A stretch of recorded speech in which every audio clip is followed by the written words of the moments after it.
Before he became a living legend, before the sneakers, the championships, and the billion-dollar empire, Michael Jordan was just another kid who couldn't even make varsity. But somewhere between heartbreak and history, he carved out a legacy so massive it changed sports forever. This is the story of how one man turned failure into ferocity, silence into superstardom, and how Michael Jordan didn't just dominate basketball. He redefined greatness itself. Michael Jeffrey Jordan was born on February 17, 1963, in Brooklyn, New York, but it wasn't long before his family packed up and headed south, settling in Wilmington, North Carolina. In the Jordan household, competition wasn't optional.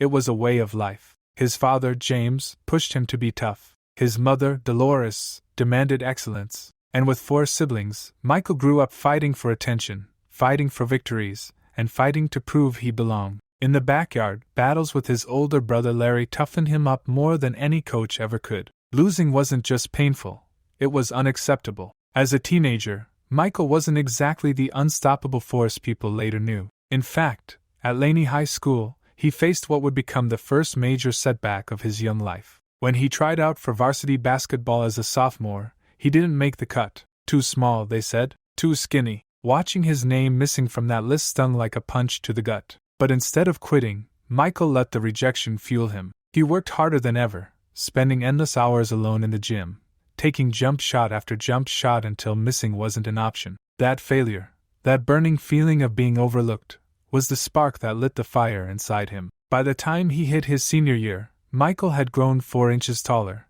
added explosive power to his game, and transformed himself into a high school phenom. Recruiters started noticing. College offers rolled in, and soon, a young coach named Dean Smith from the University of North Carolina would help shape Michael Jordan into something far greater than a star. He would help him become a champion. When Michael Jordan arrived at the University of North Carolina in 1981, he wasn't a superstar, not yet. At Chapel Hill, he found himself surrounded by future NBA talents, big personalities, and bigger expectations. But under the steady hand of Coach Dean Smith, Michael learned discipline, patience, and the value of the team over the individual. It was here that the raw competitor became a true player. His freshman season would prove unforgettable. With the nation watching, it was Jordan, the newcomer, who hit the game-winning shot in the 1982 NCAA championship against Georgetown, sealing victory for the Tar Heels and announcing to the world, a new force had arrived. That single shot became a prophecy. Suddenly, the shy kid from Wilmington wasn't just on the map, he was the map. National media couldn't get enough. NBA scouts circled like sharks, and by the time he declared for the draft in 1984, it was clear,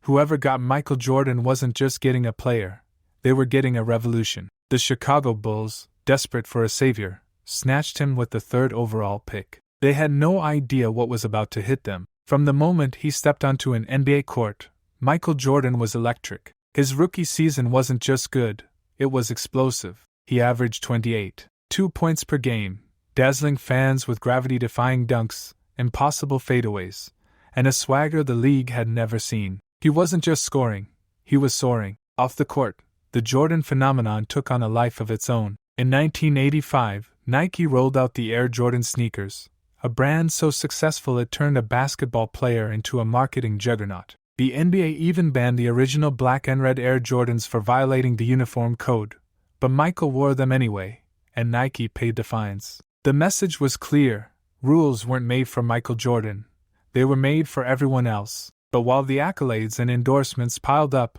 one thing remained painfully clear.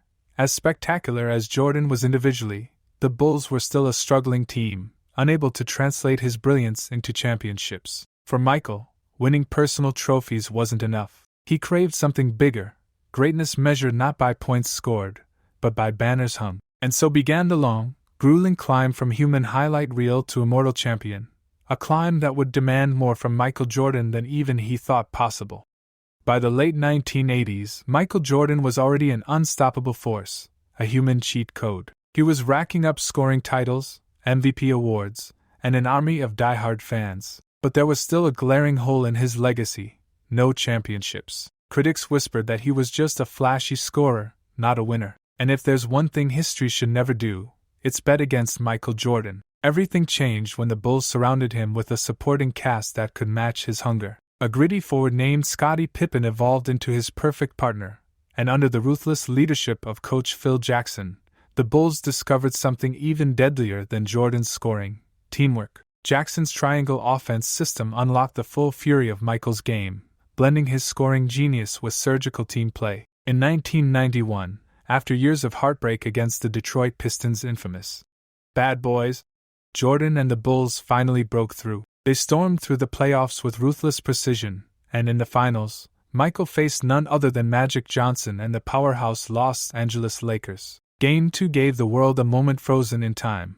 Michael driving to the hoop, airborne, switching hands mid-flight, finishing the layup with effortless grace. The Bulls crushed the Lakers in 5 games. Michael Jordan, drenched in champagne and tears, cradled the championship trophy like a lost child come home. But one ring wasn't enough. It was never enough. In 1992, the Bulls defended their crown against Clyde Drexler's Portland Trail Blazers. In Game 1 of the finals, Jordan caught fire like few athletes ever have, drilling 6 three-pointers in the first half and turning to the crowd with a shrug, the famous shrug, heard around the world. The Bulls captured back-to-back titles, and Michael cemented his grip on the NBA. As if that wasn't enough, that same summer Jordan joined the original Dream Team at the Barcelona Olympics, a roster of gods that dominated the world stage and turned basketball into a global obsession. Wherever Jordan went, crowds swarmed like bees to honey. He wasn't just a player anymore.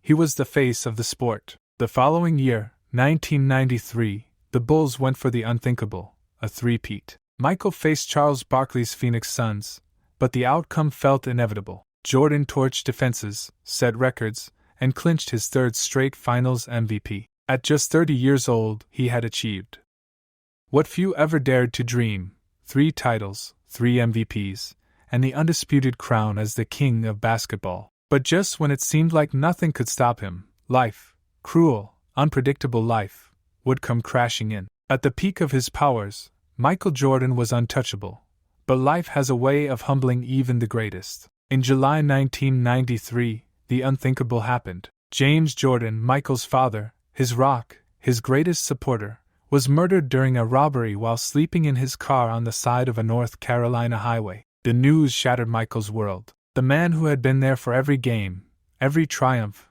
was gone without warning. Fame, fortune, championships, none of it could shield him from the raw, searing pain of losing his father. Devastated and disillusioned, Michael made a stunning decision that shook the sports world to its core. Just 3 months after winning his 3rd straight title, at the height of his fame, he walked away from basketball. At a press conference packed with stunned reporters, he announced his retirement. His voice calm but heavy, Michael said he had nothing left to prove. In truth, his heart simply wasn't in the game anymore. But what came next was even more surreal. Instead of retreating from the spotlight, Jordan did the unthinkable. He pursued a dream he had shared with his late father, playing professional baseball. He signed a minor league contract with the Chicago White Sox and reported to the Birmingham Barons, a Double-A affiliate. Critics laughed, headlines sneered, but Michael didn't care. This wasn't about fame. It was about healing, about honoring the man who had believed in him first. The transition wasn't smooth. On the baseball diamond, Jordan was no superhero. He struggled against curveballs, battled against doubt, but he showed the same work ethic that had once carried him from JV reject to NBA icon. Still, for fans, the NBA without Michael Jordan felt like a world without color. Ratings dipped, interest faded, and deep down, everyone wondered, was this really how the greatest story in sports was going to end? They didn't know it yet, but Michael Jordan's story was far from over. On March 18, 1995, after 17 months away from the game, Michael Jordan sent a simple 2-word press release that sent shockwaves through the world. "I'm back." No hype, no grand speeches, just cold, effortless certainty. The very next day, Jordan suited up in a Bulls jersey once again, wearing the unfamiliar number 45 instead of his iconic 23. Rusty or not, he stepped onto the hardwood like a returning king. And though the Bulls didn't win the championship that year, the message was clear.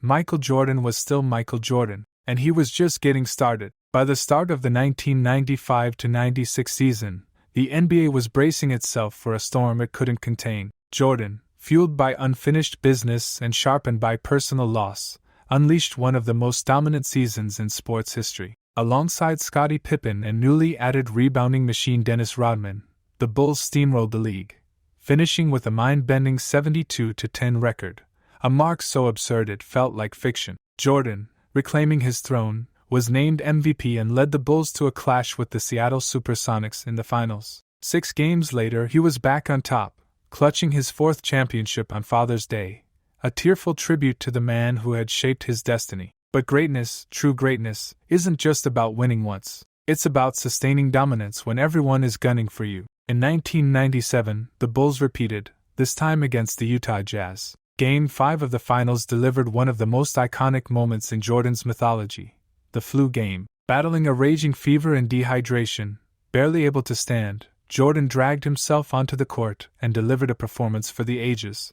38 points, pure willpower, pure heart. Collapsing into Scottie Pippen's arms at the buzzer, he had once again defied human limits. Then came 1998, the final dance. All season long, tension simmered beneath the surface. Management rifts, aging rosters, whispers of dynasties crumbling. Everyone knew this was it. Jordan carried the Bulls to the finals once more, facing a hungry Utah Jazz team desperate for revenge. In Game 6, with the championship on the line, Jordan authored his final masterpiece. Down by 1, he stripped Karl Malone, took the ball, and with 5.2 seconds left, crossed over Brian Russell and nailed the go-ahead jumper. The pose, arm extended, frozen in time, became a portrait of perfection. The Bulls clinched their 6th championship. 6 titles, 6 finals MVPs, 2 three-peats. And Michael Jordan didn't just walk away from the game, he left it gasping in his shadow. After that last,